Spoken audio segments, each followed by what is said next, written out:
स्वीकार कीजिए प्यार भरा नमस्कार। मैं हेमंत लेकर के हाजिर हूँ आज का करंट अफेयर। दोस्तों, लास्ट के 3 से 4 दिन करंट अफेयर की वीडियोस नहीं अपलोड हो पाई और उसकी वजह थी कि मैं यूनिवर्सिटी की प्रैक्टिकल की वजह से व्यस्त था। इस टाइम पे मेरे जो स्टूडेंट्स हैं बीसीए के, उनका प्रैक्टिकल चल रहा था, तो उनके प्रैक्टिकल की वजह से बिजी रहा और ये जो वीडियोस थे कंटिन्यू अपलोड नहीं हो पाए। लेकिन मैंने जितने भी प्रीवियस डेज के थे 28 से लेकर के आज तक के सभी क्वेश्चंस को कवर किया है, जो कि मोस्ट इंपॉर्टेंट थे वो इसी वीडियो में कवर हो जाएंगे। फिर रेगुलर वीडियो आपको मिलती रहेगी। पहला प्रश्न है, हाल ही में राष्ट्रपति द्रौपदी मुर्मू ने 2025 के लिए कुल कितने पद्म पुरस्कार प्रदान करने की मंजूरी दी है?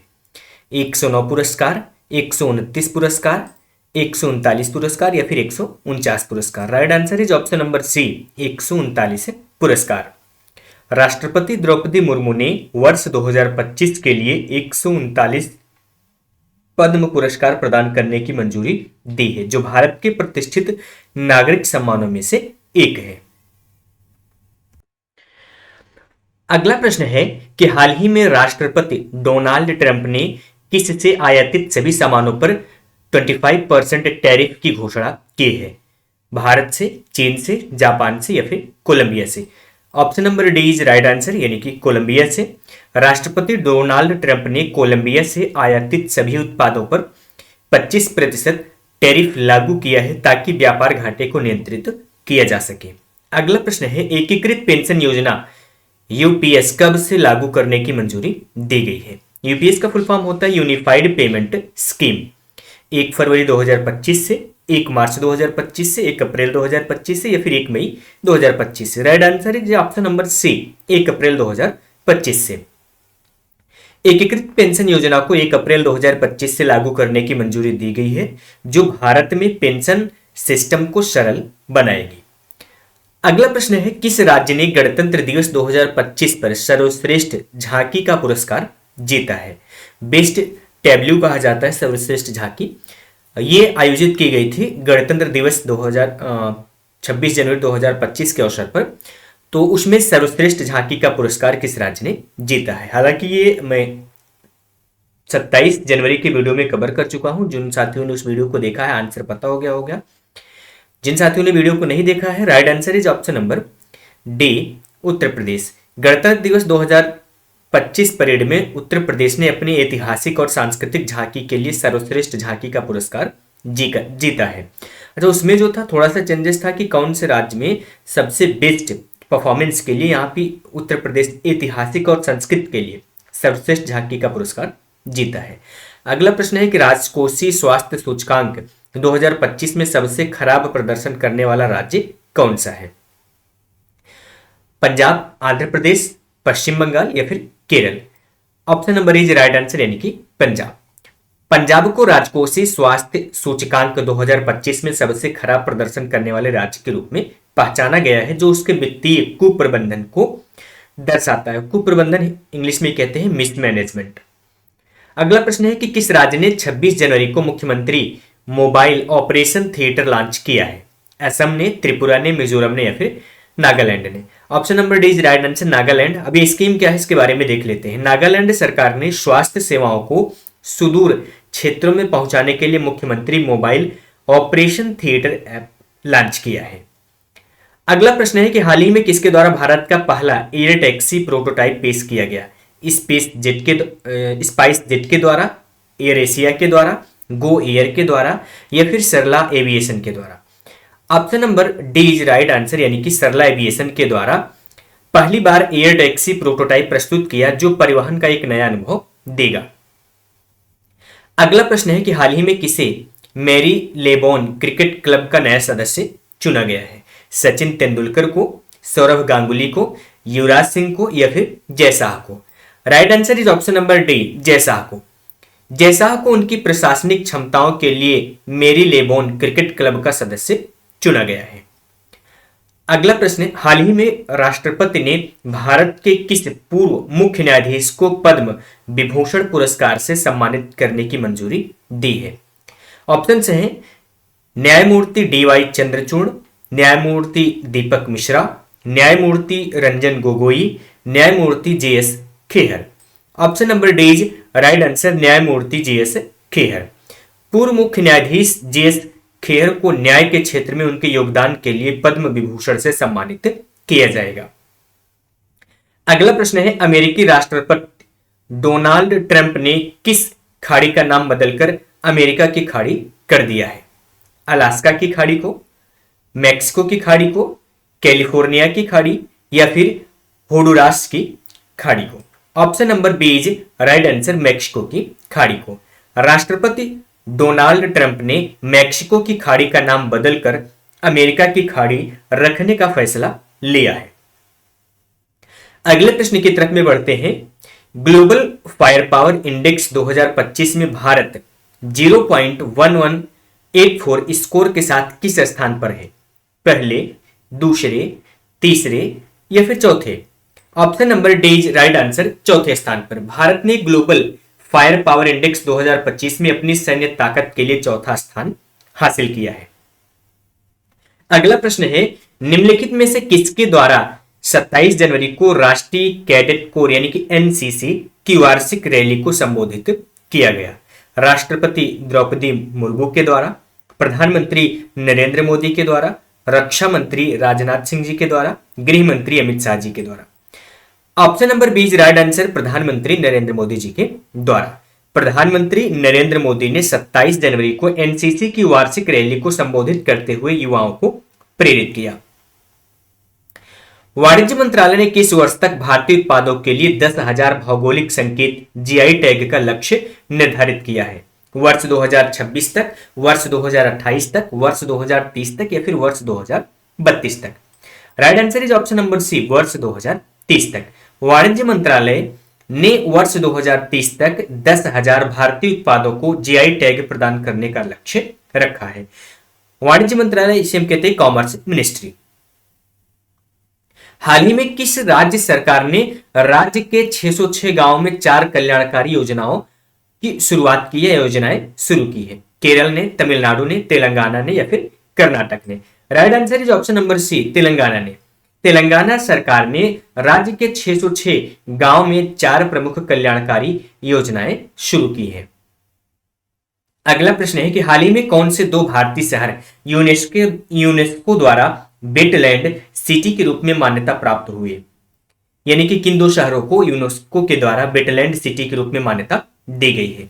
इंदौर और जयपुर, इंदौर और उदयपुर, इंदौर और बीकानेर, इंदौर और भोपाल? तो एक तो कंफर्म हो गया कि इंदौर है, और इंदौर के साथ में दूसरा कौन सा है? जयपुर, उदयपुर, बीकानेर या फिर Bhopal? So right answer is option number B, Indore और उदयपुर। इंदौर और उदयपुर को उनके वेटलैंड संरक्षण प्रयासों के लिए यूनेस्को द्वारा वेटलैंड सिटी का दर्जा दिया गया है। अगला प्रश्न है कि एक मिश्र धातु है, N alloy is a, alloy यानी कि मिश्र धातु क्या होती है? शुद्ध धातु, किसी भी अनुपात में धातुओं का मिश्रण, निश्चित अनुपात में धातुओं का मिश्रण या फिर 2 अधातुओं का मिश्रण? Right answer is option number C, निश्चित अनुपात में धातुओं का मिश्रण। मिश्र धातु एक निश्चित अनुपात में धातुओं का मिश्रण है जिससे उनकी भौतिक और रासायनिक गुणों में सुधार होता है।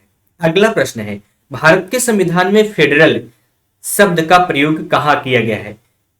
प्रस्तावना में, भाग 3 में, आर्टिकल 368 यानी कि अनुच्छेद 368 में, संविधान में कहीं नहीं? Right answer is option number D, संविधान में कहीं नहीं। सो हमारे भारतीय संविधान में फेडरल शब्द का कहीं भी उल्लेख नहीं है। भारत को क्वासी फेडरल प्रणाली के रूप में जाना जाता है, यानी कि हम यूनियन की बात करते हैं, फेडरल की बात नहीं करते। जब हम अपनी प्रस्तावना देखते हैं तो प्रस्तावना में यूनियन शब्द का यूज हुआ है। निम्न में से किस भारतीय राज्य में लोहित नदी प्रवाहित होती है, यानी कि बहती है? अरुणाचल प्रदेश में, उत्तर प्रदेश में, मध्य प्रदेश में या फिर राजस्थान में? Right answer is option number A, Arunachal Pradesh में। लोहित नदी अरुणाचल प्रदेश में प्रवाहित होती है और ब्रह्मपुत्र नदी की एक प्रमुख सहायक नदी है। अगला प्रश्न है, निम्न में से कौन सी अक्षांशीय रेखा भारत को 2 भागों में बांटती है? भूमध्य रेखा यानी कि इक्वेटर, कर्क रेखा, ट्रॉपिक ऑफ कैंसर, मकर रेखा, ट्रॉपिक ऑफ कैप्रिकॉर्न, आर्कटिक वृत्त, Arctic Circle? Right answer is option number B, Tropic of Cancer यानी कि कर्क रेखा। कर्क रेखा भारत के मध्य भाग से होकर के गुजरती है और इसे दो हिस्सों में बांटती है। अगला प्रश्न है, द मास्क ऑफ अफ्रीका पुस्तक के लेखक कौन है? एम जे अकबर, जे के rolling, John Grisham, V S Naipal. Right answer is option number D, V S Naipal. The mask of Africa पुस्तक वी एस नायपाल द्वारा लिखी गई है, जिसमें अफ्रीकी समाज और संस्कृति का वर्णन है। अगला प्रश्न है कि हाल ही में किस देश ने सेंट्रल बैंक डिजिटल करेंसी निर्माण एवं उपयोग पर प्रतिबंध लगाया है? श्रीलंका ने, अमेरिका ने, सिंगापुर ने या फिर चीन ने? Right answer is option number B, America ने। अमेरिकी सरकार ने हाल ही में central bank digital currency CBDC के निर्माण और उपयोग पर प्रतिबंध लगा दिया है, गोपनीयता और वित्तीय स्थिरता की चिंताओं के कारण। तो ये क्यों किया गया है? ये गोपनीयता और वित्तीय स्थिरता की चिंताओं के कारण ऐसा किया गया है। अगला प्रश्न है कि हाल ही में कहां पहली बार पश्मीना उत्सव आयोजित किया गया?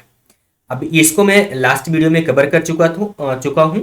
ये इंपॉर्टेंट क्वेश्चन है जो अभी आगामी एग्जाम्स में पूछे जाने की संभावना है, इसलिए इसको रिपीट कर दिया। Right answer is option number B, Kathmandu में। ये नेपाल के काठमांडू शहर में आयोजित किया गया था। पहली बार पश्मीना उत्सव काठमांडू में आयोजित किया गया ताकि उच्च गुणवत्ता वाली पश्मीना उन उत्पादों को बढ़ावा दिया जा सके और स्थानीय कारीगरों का समर्थन किया जा सके। अगला प्रश्न है कि हाल ही में विश्व स्वास्थ्य संगठन WHO ने जॉर्जिया को डैश मुक्त घोषित किया है? मलेरिया मुक्त, मधुमेह मुक्त, रेबीज मुक्त या फिर हेपेटाइटिस सी मुक्त किया है? Right answer is option number A, malaria मुक्त किया है। WHO ने आधिकारिक रूप से जॉर्जिया को मलेरिया मुक्त देश घोषित किया है, इस बीमारी को समाप्त करने में सफल प्रयासों को मान्यता देते हुए।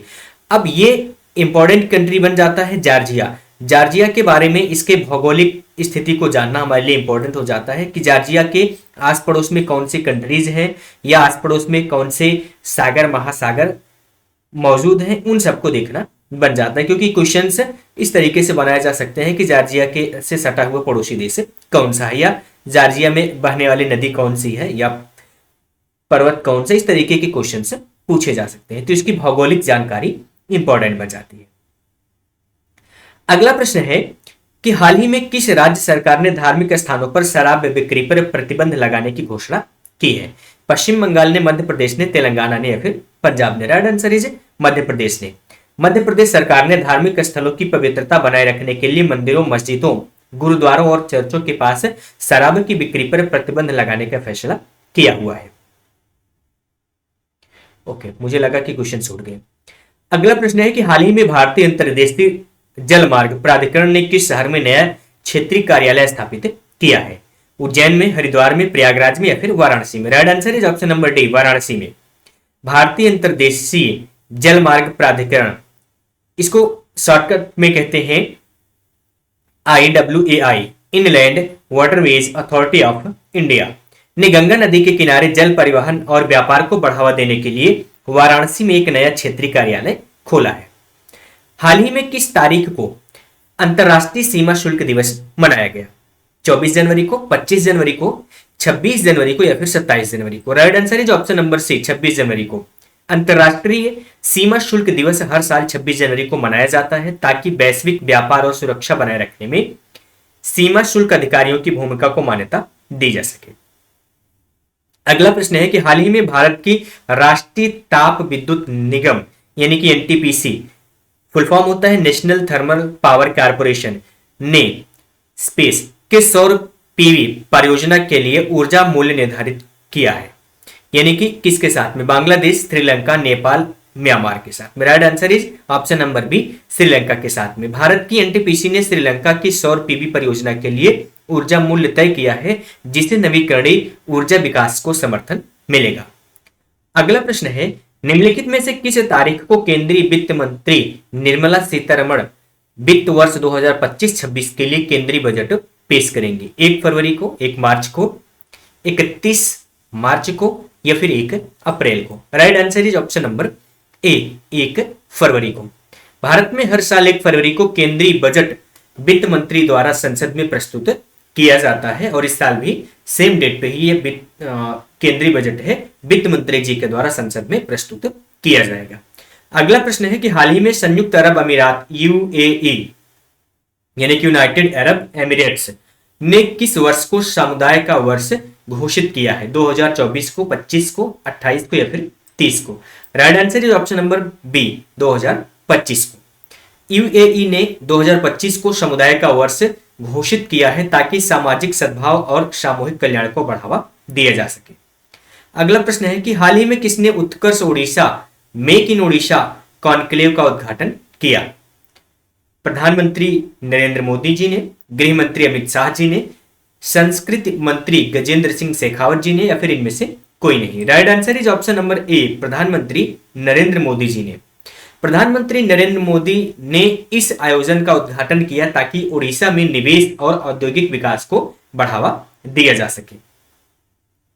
अगला प्रश्न है कि भारत ने प्रतिवर्ष भारतीय समाचार पत्र दिवस किस तारीख को मनाया जाता है? 27 जनवरी को, 28 जनवरी को, 29 जनवरी को या फिर 30 जनवरी को? Right answer is option number C 29 जनवरी को। भारतीय समाचार पत्र दिवस 29 जनवरी को मनाया जाता है ताकि भारत के पहले समाचार पत्र के प्रकाशन को याद किया जा सके। अगला क्वेश्चन, हाल ही में कहां बोई मेला भारत का सबसे पुराना पुस्तक मेला आयोजित हुआ? बिहार में, मध्य प्रदेश में, कोलकाता में या फिर मेरठ में? Option number C is right answer यानी कि कोलकाता में। बोई मेला जो कि कोलकाता पुस्तक मेला के नाम से भी जाना जाता है, भारत का सबसे पुराना और सबसे बड़ा पुस्तक मेला है। ये इंपॉर्टेंट बात है कि ये जो मेला है यह पुस्तक मेला है, तो क्वेश्चन यहां से बनना इंपॉर्टेंट हो जाता है कि यहां से क्वेश्चन पूछा जा सकता है। अगला प्रश्न है कि हाल ही में कहां देश का पहला जैविक मत्स्य केंद्र शुरू किया गया है? झारखंड में, मेघालय में, उत्तराखंड में या फिर सिक्किम में? Right answer is option number D Sikkim में। सिक्किम जो कि अपनी जैविक खेती के लिए प्रसिद्ध है, ने भारत का पहला जैविक मत्स्य केंद्र स्थापित किया है।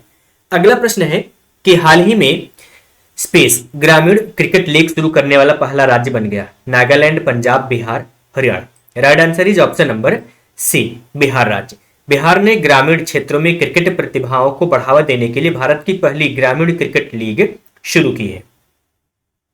गणतंत्र दिवस 2025 परेड में किस राज्य की झांकी को पीपुल्स चॉइस अवार्ड श्रेणी में पहला स्थान दिया गया है? छत्तीसगढ़ को, उत्तर प्रदेश को, गुजरात को या फिर मध्य प्रदेश को?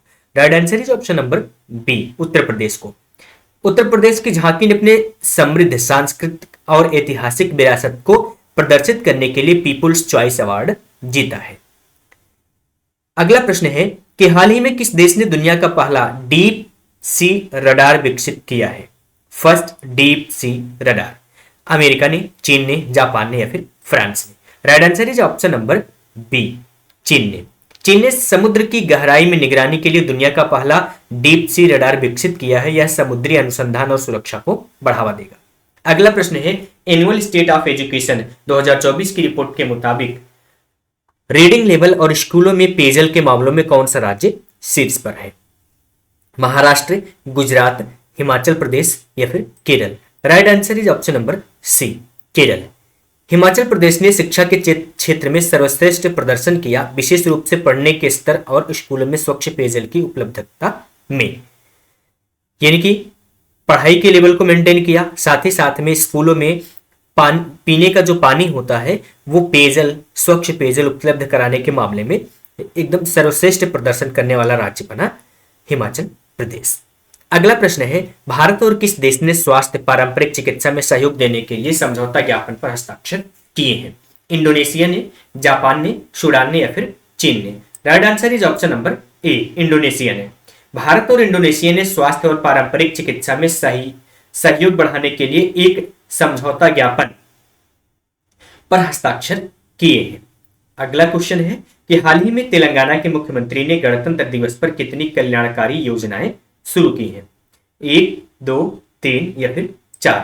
Right answer is option number D यानी कि 4। तेलंगाना सरकार ने गणतंत्र दिवस के अवसर पर राज्य के विकास और कल्याण के लिए 4 नई योजनाएं शुरू की हैं। ये क्वेश्चन रिपीटेड इसलिए किया क्योंकि ये भी इंपॉर्टेंट क्वेश्चन में आता है। तो जो क्वेश्चन इंपॉर्टेंट होते हैं, मुझे लगता है हाई इंपॉर्टेंस है और ये क्वेश्चन एग्जाम में देखने को मिल सकते हैं, उन्हें मैं रिपीट कर देता हूं ताकि वो जब हम रिपीट कर लेंगे वीडियो के दौरान ही या किसी नेक्स्ट वीडियो में तो वो हमको याद रह सकते हैं। अगला प्रश्न है कि विश्व आर्थिक मंच की 55वीं वार्षिक बैठक का विषय क्या था? बुद्धिमान युग के लिए सहयोग, विश्वास का पुनर्निर्माण, खंडित विश्व में सहयोग या इनमें से कोई नहीं। प्रश्न को समझ लीजिए कि विश्व आर्थिक मंच वर्ल्ड इकोनॉमिक फोरम की 55वीं वार्षिक बैठक का विषय क्या था? Right answer is option number ए, बुद्धिमान युग के लिए सहयोग। विश्व आर्थिक मंच WEF की 55वीं बैठक का विषय बुद्धिमान युग के लिए सहयोग था, जो डिजिटल और AI युग में वैश्विक सहयोग पर केंद्रित था। अगला प्रश्न है कि हाल ही में किस तारीख को हिमाचल प्रदेश स्थापना दिवस मनाया गया?